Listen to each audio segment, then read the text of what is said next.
Happy birthday কে বলো।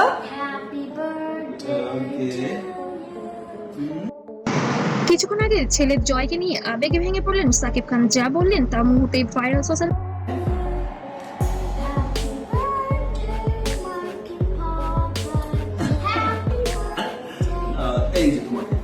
মিডিয়ায়। একজন সুপারস্টার যার নাম শুনলেই কেঁপে ওঠে পুরো ইন্ডাস্ট্রি, কিন্তু সেই মানুষটাই যখন নিজের ছেলেকে জড়িয়ে কাঁদেন তখন সেই দৃশ্যটা অপু আমার ঘরের লক্ষ্মী, মায়ের কথা শুনে বদলে গেল। হ্যাঁ মা, তুমি ঠিক বলছো। এটা খুব ভালো উদাহরণ।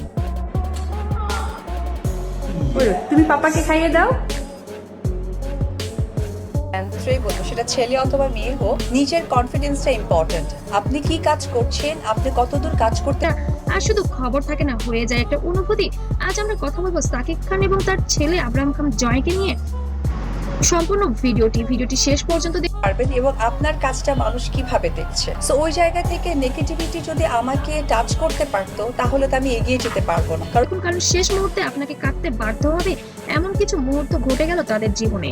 শূন্য থেকে শুরু করে আজকের অবস্থানে আসা সাকিব খানের গল্পটা এক কথায় অবিশ্বাস্য। নেগেটিভিটিটা তারাই করেন যারা আমার কাজকে ছুঁতে পারেন না।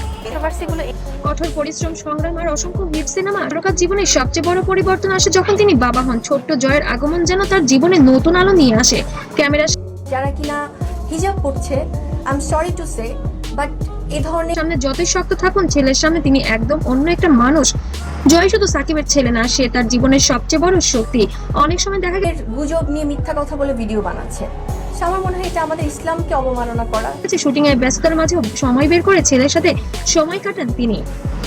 সম্প্রতি একটি ভিডিও বা ছবি ভাইরাল হয়েছে যেখানে দেখা যায় সাকিব তার ছেলে জয়কে জড়িয়ে ধরে আছেন। মুহূর্তটা এতটাই ইমোশনাল যে ফ্যানরা পর্যন্ত আমার জীবনের একটি নতুন অধ্যায়ের পথ চলা আবেগ ধরে রাখতে পারেননি। ঘনিষ্ঠ সূত্র থেকে জানা গেছে সাকিব খান তার ছেলের ভবিষ্যৎ নিয়ে খুবই চিন্তিত। তিনি চান জয় যেন বড় হয়ে একজন ভালো মানুষ হয় এবং মানুষের মতো মানুষ হয়ে ওঠে। আর সেই কারণে তিনি নিজের জীবনের অনেক সিদ্ধান্ত। কংগ্রাচুলেশন শাকিব, তুমি যে বাংলাদেশকে একটা চলচ্চিত্র জগৎকে ধরে রেখেছো সেটার প্রকাশ আবারও হলো। পরিবর্তন করেছেন একজন বাবা হিসেবে এক সন্তানের জন্য কতটা ত্যাগ করতে পারে সাকিব খানের জীবনের যেন তার চাক্ষুষ প্রমাণ।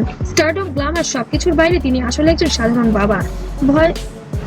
জীবনের সবচেয়ে বড় পরিচয় যে সে একজন বাবা। যে কিছু বলুক না কেন বা তোমাকে যেভাবেই মানুষ যেভাবেই ভালো মন্দ, সাকিব খান হয়তো লাখো মানুষের আইডল হতে পারে, কিন্তু আব্রাহাম খান জয়ের কাছে তিনি শুধুই একজন বাবা। আর সেই বাবা শব্দটার মাঝেই লুকিয়ে আছে ভালোবাসা, দায়িত্ব আর অসীম ত্যাগ।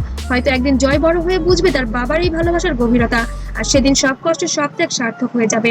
আপনার কি মনে হয় একজন বাবা সন্তানের জন্য কতটা ত্যাগ করতে পারে? কমেন্টে জানান। মধ্যে দিয়ে যাক না কেন, প্রতিভা মানুষকে কখনো আটকে রাখে না। তারই আরেকটি প্রমাণ প্রিয়তমা দিয়ে। ভুলবেন না, আসলে কি সাকিব খান অনেকটাই ত্যাগ করেছেন সন্তানের জন্য, নাকি তার কিছুই করেননি? আপনার একটি মূল্যবান কমেন্টের উপর নির্ভর করবে সাকিব এবং জয়ের আগামী নির্ভরযোগ্য একটি ভিডিও। আর ভিডিওটি ভালো লাগলে অবশ্যই লাইক, কমেন্ট, শেয়ার করতে ভুলবেন না। আর নতুন নতুন আপডেট পেতে অবশ্যই সাবস্ক্রাইব করবেন, আর পেজ থেকে দেখলে অবশ্যই ফলো দিবেন। আমি বেশ কিছুদিন ধরে বলছি যে গণমাধ্যমকে আমি আমার ব্যক্তিগত কোনো কিছু আসলে বলতে চাই না, কারণ ব্যক্তিগত ব্যাপারগুলো এমন ভাবে